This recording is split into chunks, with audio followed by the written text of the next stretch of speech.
Hey guys, this is Hell Hades. This is a Raid Shadow Legends video.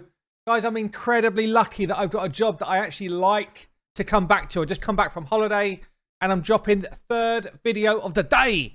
What's going on? We've got Lonathriel Fusion dropping here. I'm quite, I think I've got quite a balanced view with Fusions because I look at it from the point of view of my main account and my free-to-play account. And that's what we're going to do with this Fusion here. So this Fusion is going to be live on August the 4th.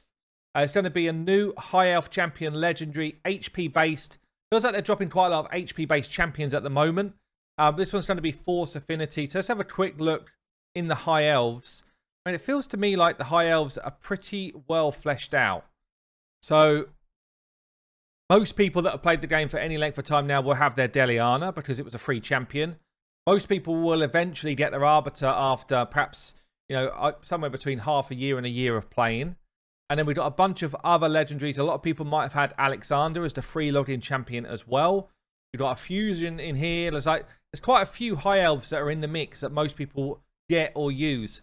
Tyrell can be got as a free champion when you start the game through one of those link codes.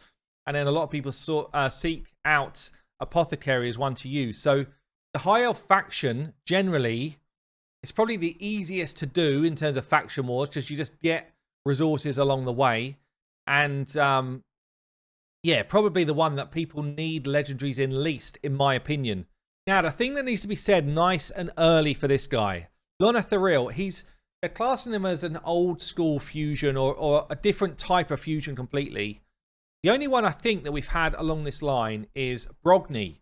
And Brogni was an absolute pain in the ass to get. He was incredibly difficult to get. And what they do with this kind of old school fusion is they have 4 epic champions, a bit like you'll see with Razin. Yeah, but 4 epics. But in this style fusion, there won't be any rares to collect. Okay, so you're going to have 4 epics to get. Each of those epics, you'll have to collect fragments from events. It will feel similar to a normal fusion, okay? You're collecting fragments along the way. There's both a good side and a bad side to it. So the good side is you could just pick up some epics. Yeah, you could pick up a couple of cool epics, which will just move your account on without you having to put in tons of work and do every single thing. The bad side is if there's particular fragments which are hard to get, you can't just top up with another set of fragments later down the line because they might not be the fragments for the epic that you're missing. And that's where it becomes a bit tricky. It's almost like you have to do the whole thing. If you don't do the whole thing, then you're probably going to miss one of the epics. Yeah, and it happened with Brogni. Dimitha was set at a really high level, and a lot of people missed out on Brogni because of Dimitha. And Dimitha was actually the sought-after epic of the group as well. So it was very difficult to, to kind of say anything but, that was an awful thing to do. They set it at a really high point in a champion chase, I think.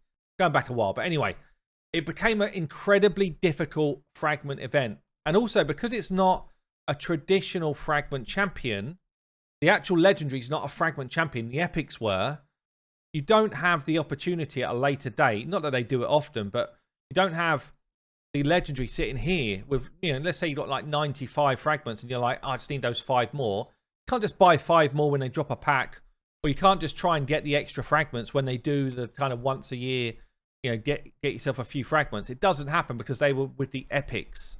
So this for me is the type of fusion that I like the least.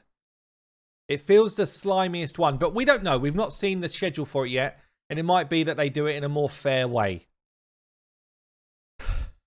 We will see. Right then, here we go. So, as we said, High Elf, Force Affinity, HP-based champion. It's going to need a decent amount of HP to be a contender here. We've just got Deliana, another Force HP champion in this same group. Lonathriel looks very, I know the High Elves do anyway, but looks very Lord of the Rings-esque. Crowned. Is he meant to be in lore? I don't know if he's meant to be the partner of Arbiter in lore. Perhaps that's already out there. I don't know. I've not seen yet. Anyway, what we got going on? Attacks one enemy on the A1. Decreases the target's max HP by 30%. Places a shield buff equal to 10% of this champion's max HP for 2 turns on the ally with the lowest HP. quite a lot going on there, but basically it reads to me like Scarab Boss decreases target's max HP. Okay. Yeah, the affinity's not terrible for it, I guess. Yeah, it feels okay. It feels okay. Places a shield buff equal to 10% of this champion's max HP. We don't know his HP pool yet. As soon as I get on the test server, I will drop an actual guide so you can kind of see what he's like. But we'd imagine it's reasonable, so you're going to get a decent enough shield on somebody with the lowest HP. That's not perfect for Scarab Boss, because that could be fairly, I don't know, just kind of fairly random. But it's okay. 10% of his HP is very much like a Duchess type ability on the A1. A2 then attacks all enemies on a 5 turn. Probably books to 3, I would imagine. Maybe 4. Places a shield buff on all allies for 3 turns. If this books to 3 and it's a 3-turn shield, again, it screams Scarab Boss. Albeit, Scarab Boss becomes a lot easier when you get Blood Shield accessories. And these type of shield bonuses aren't as important. But a lot of people struggle with Scarab Boss early on. Yeah, and if you've got a shield that goes on for 3 turns, and it's on a 3-turn cooldown when booked, that's actually pretty huge because you can rotate the shield infinitely as long as you're fast enough. Then you just need turn meter control, and the Scarab Boss becomes a bit of a joke. If there are any dead allies, places a shield buff on all allies for 3 turns for 30%, so you get a bit more shieldage if there are dead allies. This buff cannot be removed, stolen, transferred, spread, or have its duration increased or decreased. That's actually, I mean, again, if we're talking Scarab Boss here, that's phenomenal. That's a phenomenal shield ability. The worst thing about fighting the Scarab Boss is he rips off your shield, leaves you naked, and then starts provoking, right? So if he cannot rip off the shield, then he won't keep getting those counterattacks in and won't keep throwing out provokes and basically stopping your team. I wonder if that's what they built him for. It's obviously also a bit Hydra-esque. You know, you're going to be able to get some good benefit from Hydra. You can't steal the shield once somebody's dead. Albeit you don't really want any of your team dead. As soon as your team start to die, the run starts to fall apart, honestly. So it's an interesting one. It feels Scarab Boss to me. I don't know what other... I haven't watched any other content creator videos on this on purpose. I like to give my view on stuff before I kind of go and look at what everyone else is saying. So I'd be interested to see what other creators think. But yeah, other than Hydra and Scarab Boss, I can't see it being massively beneficial, just as it is. We then got a 6th turn here.